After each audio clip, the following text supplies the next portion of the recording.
Iran ইসরায়েলের 12 দিনের সংঘাতের রেশ এখনো কাটেনি। তারই মাঝে নতুন করে চাঞ্চল্যকর এক অভিযোগ তুলেছে ইরান। ইরানের দাবি, যুক্তরাষ্ট্র শান্তিপূর্ণ আলোচনার মুখোশ পরে আসলে সামরিক প্রস্তুতি নিচ্ছে, যা যুদ্ধের নতুন সম্ভাবনা উস্কে দিতে পারে।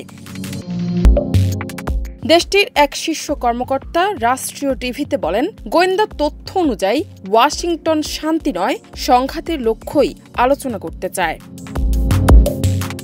ওই কর্মকর্তা আরও জানান, যুক্তরাষ্ট্রের সঙ্গে নতুন করে আলোচনায় বসতে হলে অবশ্যই গুরুতর ও বাস্তব নিশ্চয়তা থাকতে হবে, যেন এটি প্রতারণার অংশ না হয়।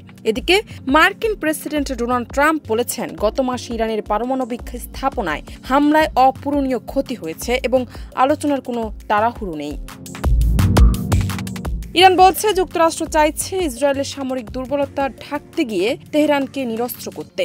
তারা যুক্তরাষ্ট্রকে একটি শেষ সুযোগ দিতে প্রস্তুত, তবে এবার বিশ্বাসের আগে চাই বাস্তব পদক্ষেপ।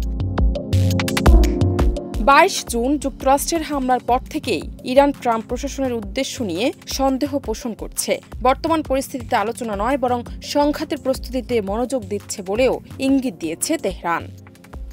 জান্নাত নিপু, দেশ রূপান্তর।